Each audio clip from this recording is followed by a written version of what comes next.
One of the things I did always like to see in documentaries about China was what happened, what appeared to be the dignified way that the elderly Chinese people were treated in society, because they were clearly hardworking, knowledgeable, creative, artistic, brimming with the tradition and old values of China. And we've seen endless documentaries about that. And I think the reason I liked it is because the West generally is obsessed with youth. That we do know.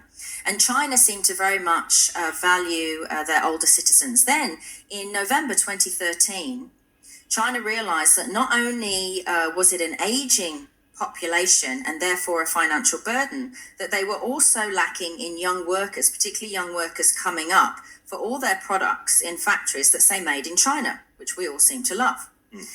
So China then, in November 2013, lifted the ban on people only being able to have one baby. And they allowed couples to have 2 children if one of the parents was an only child. Bit weird, but okay, don't quite understand that. Didn't look into why that was the case. And so here we are in 2020, facing a Chinese-born virus, COVID-19, which conveniently kills at higher numbers elderly. Now, I don't need a leaked government document to spell out to me what's happened here. It's pretty clear to me as a person. I was a history major at school, and if I know one thing to be true, it's that the best predictor of future behavior is past behavior. And in 2002, China brought the world SARS. SARS, if you don't know, means severe acute respiratory syndrome. And this was the first draft of the coronavirus. Now, SARS had 8,098 cases and 774 deaths. So obviously a lot less fatal than the current virus that we have. And the World Health Organization in 2003 declared that SARS was from Chinese people cooking and eating bats and wild animals. Yep, in South China. In South China. So did any of that send out any red flags to the Western world that we had SARS and that it was from eating bats?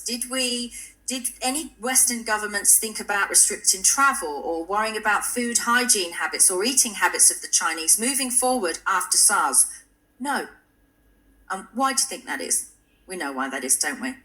Because we can get cheap clothing and cheap TVs from China, and we care more about our bloody stuff than we do about what's going on in that country. And I don't blame the Chinese people for this. This isn't to do with the Chinese people. I don't want any of you to look at Chinese people and go, it's your fault. It's Chinese government's fault. They are a communist dictatorship. And this is more about the dollar when it comes to the Western countries than it is about health or a potential biohazard. And we don't know. We don't know that now or in the future, we're not looking at an extinction level event because no one is keeping an eye on them. And they simply don't have the same standards of food or animal handling that we do. Now, I remember in the 90s, traveling the world as a model, being horrified that just prior to landing anywhere, including back in the UK, from international flights, we were sprayed with God knows what. Now, the interesting thing is, why don't they spray the planes anymore? I don't know, but do you remember the cabin crew used to come through? Absolutely. And it stank. It was so bad. And we were always told that the primary reason, I used to say, why am I getting sprayed? It's disgusting. They told us on flights going back into the UK that it was to stop fruit flies migrating from other countries and decimating European fruits.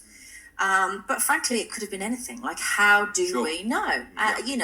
You were spraying this morning, Ed. What was it, Glen 20? Glen 20. I sprayed every single one of our Croc Media studios and it was beautiful. Upstairs. The smell was Glen great. 20. Yeah. So why have we had such an open and slack travel situation between China and the rest of the world since SARS? I understand prior, but also why are we so happy to do business and trade with a communist dictatorship? The rest of the world is a democracy, which shows that we therefore don't agree with communist dictatorships. And yet when it comes to the dollar, we're like, oh yeah, we don't need to worry about those people.